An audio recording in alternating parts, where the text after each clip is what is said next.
Matric আৰু higher secondary পৰীক্ষা কেতিয়া হ'ব?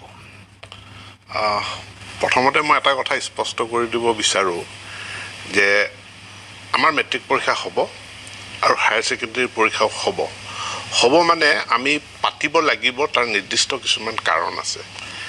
CBSE বা অল ইণ্ডিয়াত তেওঁলোকে মেট্ৰিক পৰীক্ষাটো ইণ্টাৰনেল ইভালুৱেশ্যন এটা কৰি পেলাই নম্বৰ দি সকলোকে পাছ কৰাই দিছে।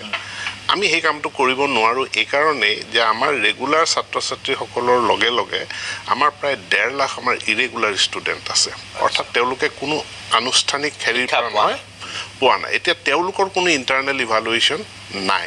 আমাৰ যিখিনি ৰেগুলাৰ ষ্টুডেণ্ট তেওঁলোকৰ ইণ্টাৰনেল ইভালুৱেশ্যন থাকিলেও ইৰেগুলাৰখিনিৰ আমাৰ কোনো ইভালুৱেশ্যন নাই। তেওঁলোকৰ পৰা আমি ফিজ লৈছোঁ, তেওঁলোকৰ প্ৰতি আমাৰ দায়বদ্ধতা আছে, এতেকে আমি পৰীক্ষাটো পাতিব লাগিব। দ্বিতীয় কথাটো হ'ল যে হায়াৰ ছেকেণ্ডেৰী পৰীক্ষাটো সেইটো CBSEও পাতিম বুলি সিদ্ধান্ত লৈছে। তেওঁলোকেও কৈছে যে পতাৰ বাহিৰে আমাৰ গত্যন্তৰ নাই। এইটো এজন ছাত্ৰৰ জীৱনৰ কেৰিয়াৰত খুব গুৰুত্বপূৰ্ণ পৰীক্ষা। ইয়াৰ পৰাই প্ৰতিযোগিতামূলক পৰীক্ষাত অংশগ্ৰহণ কৰি কোনোবাই ডক্টৰী লাইনত, কোনোবাই ইঞ্জিনিয়াৰিং লাইনত যাব।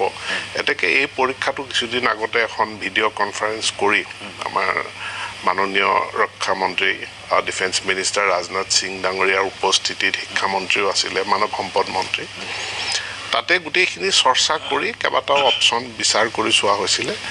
আৰু পৰীক্ষাটো যে 12 ক্লাছৰ পৰীক্ষাটো যে পাতিব লাগিব এই কথাটোত সকলো একমত হৈছে।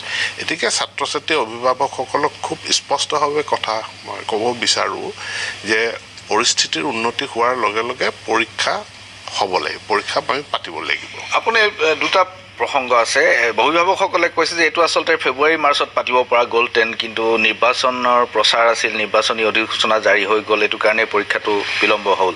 ফেব্ৰুৱাৰী মাৰ্চত পতা হ'লেও ইমান সমস্যা নাছিল, যিটো অতীত হৈ গ'ল। এতিয়া এইটো কথা আলোচনা কৰি লাভ ফলাফল নাপাওঁ। দ্বিতীয় কথাটো হ'ল যে আপুনি 3টা বিষয়ৰ পৰীক্ষা পতাৰ কথা কৈছিলে হায়াৰ ছেকেণ্ডেৰী, এবাৰ উল্লেখ কৰা মোৰ মনত আছে। এইটো কেনেকৈ কৰিম বুলি ভাবিছে?